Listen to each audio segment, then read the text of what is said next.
Bagaimana perasaan dia selama kalian tidak komunikasi? Itulah tema dan judul pada kesempatan video kali ini yang akan saya bacakan untuk teman-teman yang saat ini mungkin sedang mengalami situasi dan kondisi seperti judul ini ya. Saya merasakan bahwa banyak teman-teman yang mengalami hal semacam ini ya. Jadi dan setidaknya dengan kondisi seperti ini kepengen tahu ya. Kondisi perasaan dia, apa yang dia pikirkan selama tidak komunikasi itu bagaimana. Karena hal ini penting sekali untuk membuat keputusan bagi kamu juga tentunya, kepastian yang kamu butuhkan, dan itu akan membuat kamu mengerti atau mengatur langkah-langkah berikutnya apa yang harus kamu lakukan. Oke, teman-teman, selamat datang kembali di channel Damar Haji, dan apa kabar? Mudah-mudahan bagus dan baik kabarnya dan selalu sehat selalu. Oke. Dan ini bacaan ini bersifat general ya, untuk semua zodiak, untuk semua orang.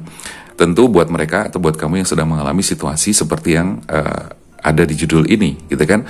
Dan selain itu ini juga bersifat general reading, teman-teman. Bersifat general, jadi artinya tidak akan semuanya resonate, tidak akan semuanya pas buat kamu, karena ini bersifat general.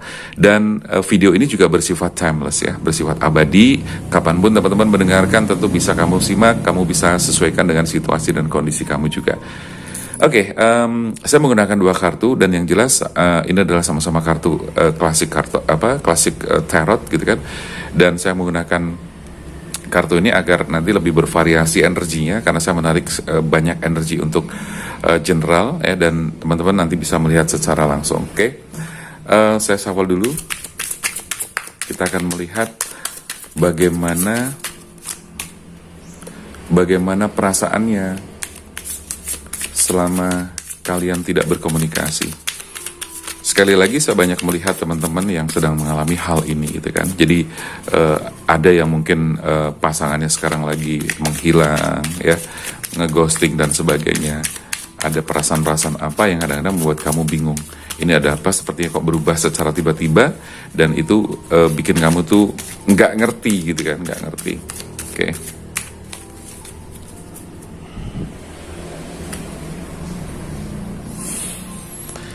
Oke, teman-teman, saya langsung ambil satu-satu dulu.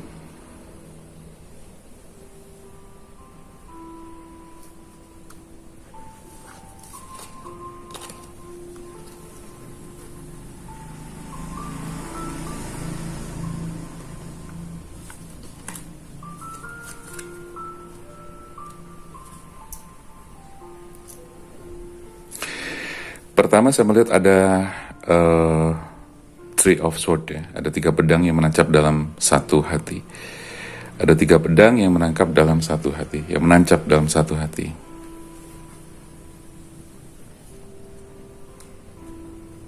Oke, saya buka lagi.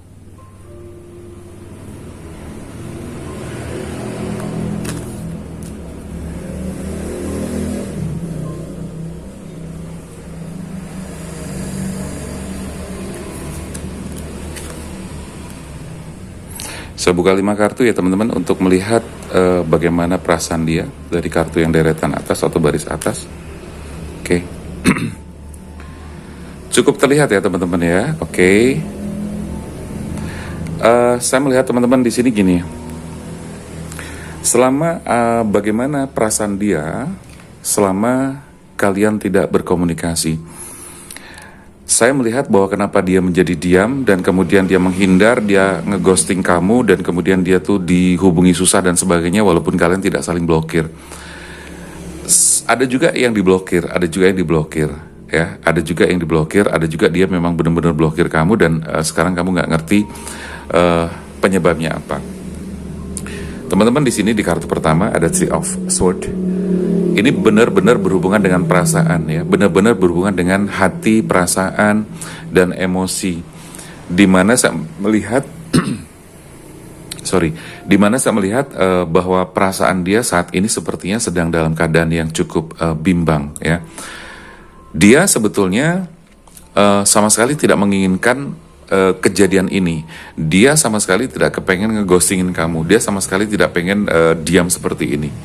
Tapi dia memilih diam karena dia berpikir bahwa gue diam, gitu kan, dan lu harus tahu arti diamnya gue, gitu kan. Walaupun memang tidak gampang, mengartikan sebuah arti diam itu tidak mudah.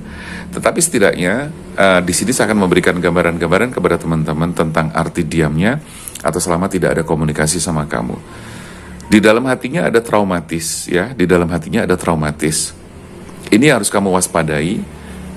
Di tahap-tahap awal mungkin dia sangat aware, sangat peduli sama kamu, sangat care sama kamu.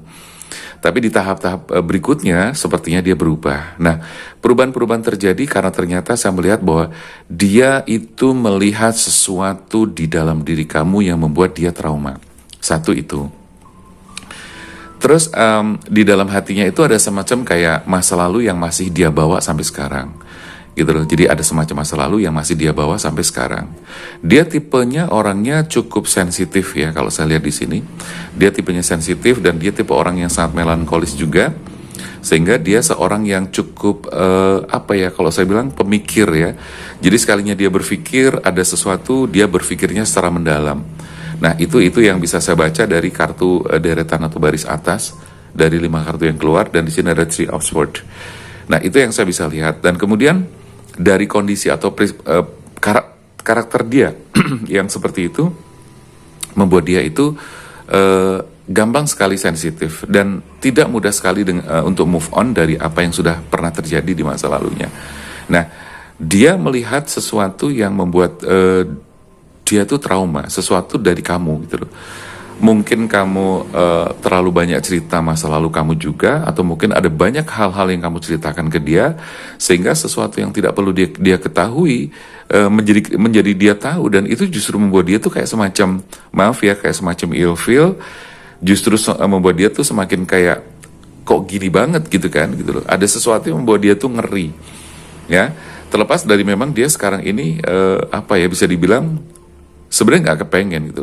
Dia bukan tipe orang yang setega itu. Bisa jadi ada sisi lain dari teman-teman yang saya melihatnya bahwa sebenarnya kalian belum berkomitmen secara pasti, gitu loh. Jadi proses kemarin yang kamu jalani bersama dia, sebelum dia benar-benar menghilang, sebelum dia tuh menarik diri dari kamu. Jadi ada sesuatu yang saya lihat di sini bahwa sebenarnya dia tuh masih dalam rangka penjajakan, gitu, dalam rangka penjajakan. Ya, dimana di sini terlihat ada kartu death ya, ada kartu death.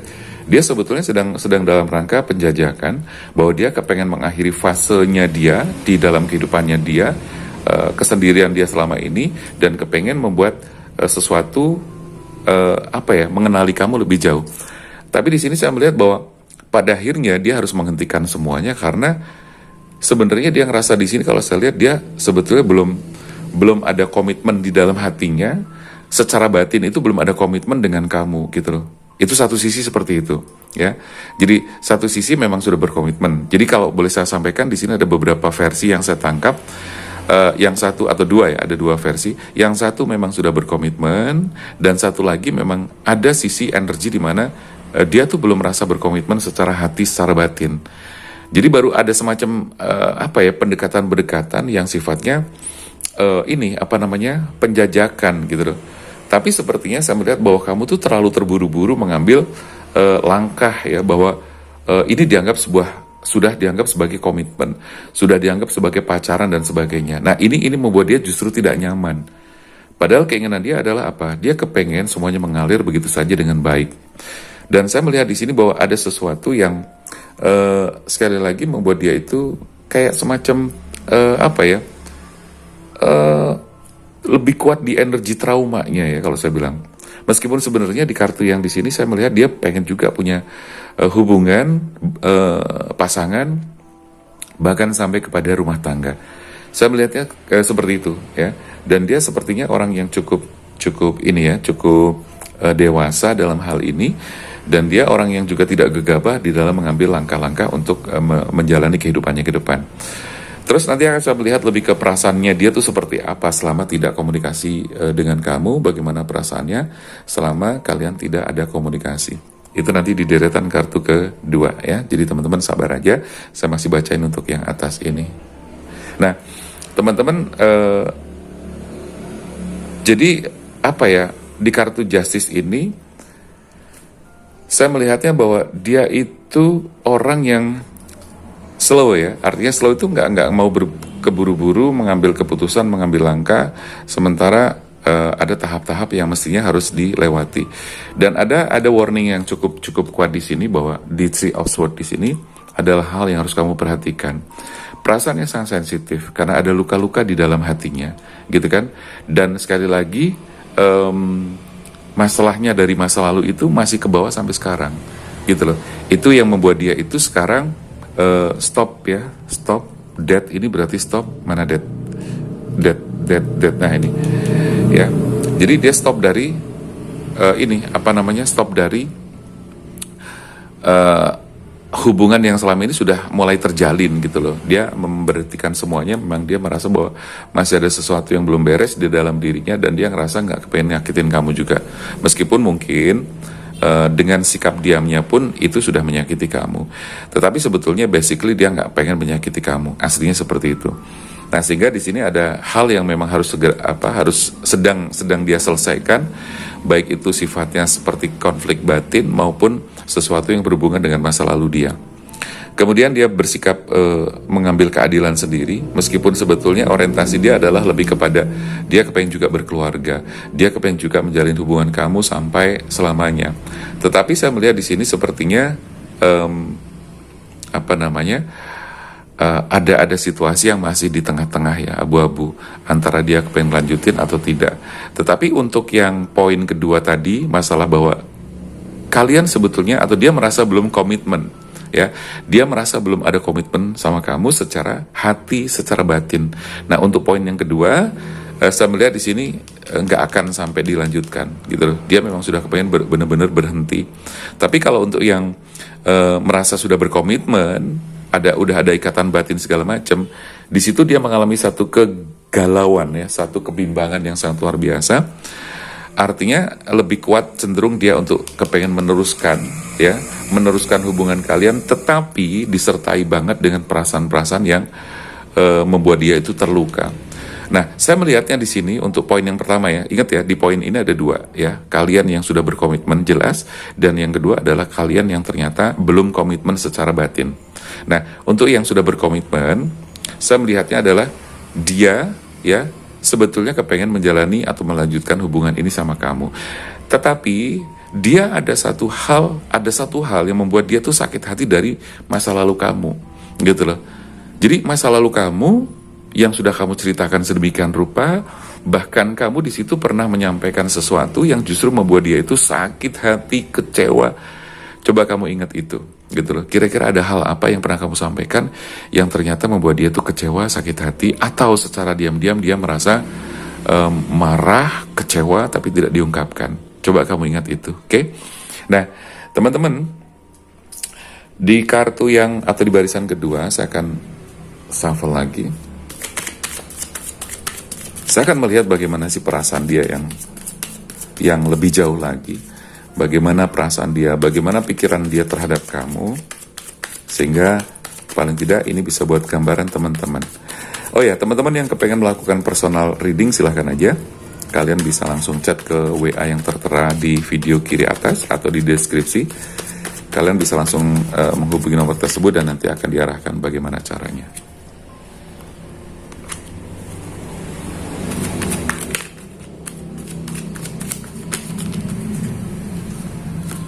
Oke.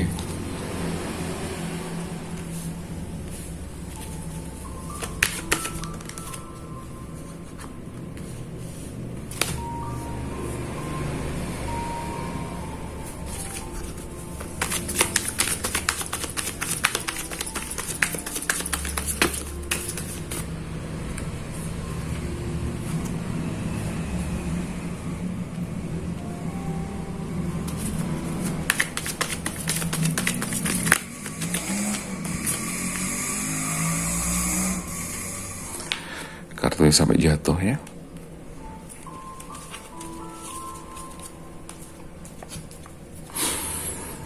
Teman-teman, saya akan lanjutkan lagi bagaimana perasaannya selama kalian tidak komunikasi. Ini adalah hal yang sangat istilahnya menyakitkan juga ya buat kamu. ini ada hal yang bikin kamu justru nggak tenang, konsentrasi kamu jadi buyar gitu kan, terus kemudian bikin kamu tuh nggak bisa tidur dengan gampang dan sebagainya. Teman-teman, buat kamu yang sedang mengalami ini, saya melihat bahwa dia saat ini pun sebetulnya dia nggak tenang juga sebetulnya. Jadi kalau boleh saya bilang, dia sama-sama memikirkan kamu juga. Jadi sama seperti kamu, bahwa dia tuh masih memikirkan kamu. Every day, every time, dia selalu kepikiran dan selalu ingat kamu juga. Gitu loh. Jadi kalau kamu berpikir bahwa wah dia udah berubah, dia sudah ada orang lain, dia sudah ada sudah ada gebetan lain dan sebagainya, itu tidak 100% benar ya teman-teman. Walaupun saya mengatakan tidak 100% benar, artinya memang ada kemungkinan dia punya pandangan-pandangan lain selain kamu. Itu bisa jadi iya. Tetapi tidak semudah itu hatinya kemudian dipindahkan kepada orang lain. Karena hatinya itu, ini masih ikatan batin energinya itu masih ke kamu banget gitu loh. Ya, jadi masih ke kamu. Catat ya bahwa ini untuk kamu yang sudah punya komitmen ya. Jadi saya bacakan untuk dua yang berbeda. Ini untuk yang sudah punya komitmen. Untuk yang belum komitmen secara batin nanti saya bacakan juga. Jadi untuk yang sudah berkomitmen secara batin atau secara jelas bahwa dia masih kepikiran kamu. Dia di otaknya itu ada kamu terus. Bahkan dia tuh mikirin kamu, ingat kamu dan seterusnya seperti itu. Jadi sama seperti yang kamu rasakan. Jadi kalau dalam hukum energi bahwa ketika kamu masih ingat sama dia, itu ada kemungkinan koneksi energi terjadi bahwa ternyata dia juga sebenarnya masih mikirin kamu, gitu loh. Jadi mungkin kamu tidak secara pasti bisa merasakan itu, tapi secara hukum-hukum energi atau teori energi bahwa atau teori di perasaan ini, ya perasaan berkaitan dengan energi juga, bahwa ketika kamu masih ingat dia terus atau ingat dia, sering ingat, bahwa berarti dia tuh juga masih suka ingat sama kamu. Karena ini hukumnya adalah hukum alam berhubungan dengan the law of attraction, berhubungan dengan hukum vibrasi segala macam, sehingga ada kaitannya seperti itu. Nah, teman-teman, dia saat ini sedang seperti menata diri banget. Dia sedang menata diri, dia sedang memperbaiki diri, dia sedang mencoba untuk menjernihkan pikiran dan hatinya untuk kemudian benar-benar nanti apakah akan kembali ke kamu atau apakah akan stop ya, seperti itu. Nah, kalau yang saya lihat dari hasilnya, ini kan dia sedang merenung nih sekarang, sedang merenung gitu kan. Sama seperti untuk yang belum ada komitmen pun, dia juga sedang merenung, tetapi hasil akhir dari yang tidak berkomitmen sama gini, yang belum ada komitmen secara hati, ya sesekali dia ingat iya, tetapi tidak terlalu dominan. Karena apa? Mohon maaf, karena kalian belum ada komitmen secara batin, maka pikiran dia tidaklah terlalu memikirkan kamu seperti tadi satu yang sisi di mana yang sudah komitmen, ya paham ya? Jadi yang sudah berkomitmen itu jelas pikirannya masih kuat banget, tapi yang belum berkomitmen secara batin, secara hati biasa-biasa aja. Nah, ending dari yang belum berkomitmen di sini saya melihat bahwa pada akhirnya nanti dia akan pergi. Pada akhirnya dia tidak melanjutkan hubungan sama kamu, gitu loh. Nah, ini paling tidak saya kepengen memberikan gambaran agar kamu bisa nanti menentukan langkah selanjutnya mau seperti apa. Karena mungkin kamu sudah ngerasa lelah, ngerasa capek untuk berharap terus dan kemudian nggak ada sesuatu yang pasti. Jadi paling tidak mudah-mudahan ini bisa menjadi gambaran bahwa dia tidak akan melanjutkan hubungan ini sama kamu. Itu bagi yang dari awal belum ada komitmen secara batin. Mas Damar, yang dimaksud berkomitmen secara batin itu bagaimana sih itu loh? Gini, yang dimaksud dengan komitmen secara batin adalah dia juga ada rasa suka, dia cinta sama kamu dan dia juga punya ikatan batin yang kuat. Artinya bukan hanya komitmen sebatas di bibir gitu loh. Apalagi komitmen yang sifatnya kamu maksain. Kamu udah cinta sama aku kan, kamu udah sayang sama aku kan dan sebagainya. Nah, itu berarti komitmen secara bibir saja, belum sampai kepada hati. Karena saya bilang tadi, dia itu sebetulnya orang yang butuh proses secara alami, bukan dipaksa atau didesak terus kemudian kamu menganggap bahwa itu sudah komitmen. Tidak ya. Seperti itu. Jadi intinya bahwa di sini untuk yang tidak berkomitmen secara hati batin, dia tidak akan lanjut. Oke. Terus kemudian untuk yang berkomitmen, saya melihatnya bahwa di sini masih merenungkan, terus kemudian dia mencari sesuatu yang sifatnya nanti untuk membuat dia apakah harus kembali diteruskan hubungannya atau tidak. Karena ini memang sama-sama berat ya. Dia mau melepaskan kamu berat karena dia memang juga cinta sama kamu. Dia juga cinta, sayang sama kamu juga, dan dia juga kasihan juga sama kamu dan gak tega buat ninggalin. Satu sisi ketika dia mau ngelanjutin, dia seperti terluka terus gitu loh. Jadi ada pertimbangan yang sebetulnya 50-50 ya, galau banget gitu loh. Nah, kalau pertanyaannya apakah dia akan kembali? Kalau saya lihatnya di sini 50-50. Dia akan kembali ya, tapi pada saat dia kembali dia masih membawa luka-luka yang kamu ciptakan atau sesuatu yang pernah ada di dalam traumanya dia. Kalaupun kemudian 50-nya lagi, separuhnya lagi, bisa jadi itu tadi antara dia pengen lanjutin tapi ada luka dan dia masih belum siap dengan luka atau sesuatu yang mungkin menjadi kenyataan hidup kamu gitu loh. Mungkin kamu pernah punya masa lalu yang buruk, mungkin kamu pernah punya masa lalu yang kesalahan fatal di masa lalu kamu ya, sehingga dia tuh belum bisa menerima 100% kenyataan hidup tersebut atau hidup kamu.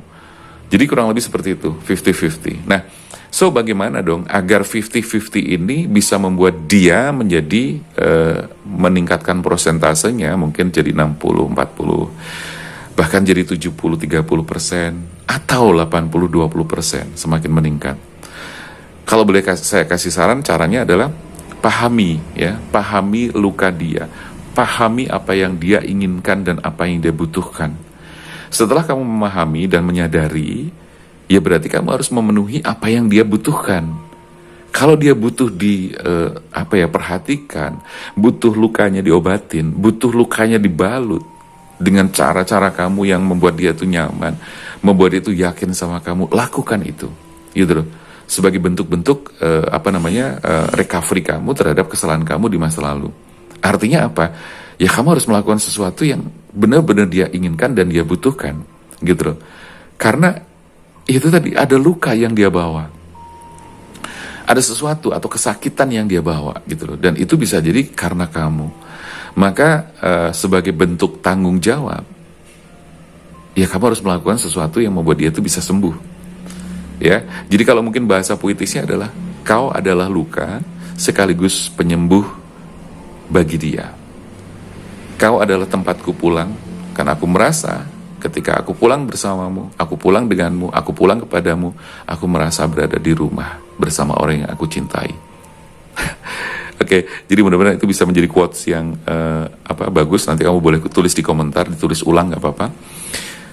Yang jelas bisa jadi kamu adalah sebagai luka dan sekaligus penyembuh bagi dia. Nah, kalau memang kamu juga sebagai penyembuh bagi dia, ya jadilah kamu sebagai penyembuh. Ya, jadi jangan sampai kamu membuat dia khawatir, membuat dia ragu, membuat dia tuh cemas atau bahkan tidak percaya. Jangan sampai. Kurang lebih itu teman-teman yang bisa saya bacakan untuk tema bagaimana perasaannya selama kalian tidak berkomunikasi. Ini general reading dan bersifat timeless, kapanpun bisa didengarkan dan kapanpun bisa berlaku. Oke, teman-teman, saya rasa itu dulu. Buat teman-teman yang pengen berkonsultasi langsung atau pengen reading langsung bersama saya, personal reading, silahkan aja. Private reading bisa langsung chat ke WA yang tertera. Oke, mudah-mudahan ini bermanfaat teman-teman buat kamu yang khususnya sedang mengalami permasalahan seperti yang saya angkat dari tema ini. Oke, mudah-mudahan ini bisa memberikan langkah-langkah bagi kamu untuk menentukan sikap dan langkah kamu ke depan sehingga kamu bisa mengambil keputusan dengan baik dan tepat. Oke teman-teman, jangan lupa bahagia selalu, jaga kesehatan selalu. Jangan lupa buat yang belum subscribe, silahkan subscribe dengan ikhlas gitu kan, dan ikuti terus channel Damar Aji. Jangan lupa tekan tombol loncengnya. Boleh kamu komentar, like, dan share silahkan. Oke teman-teman, terima kasih. Sehat selalu, rezekinya berlimpah, bahagia selalu. Saya Damar Aji, sampai jumpa.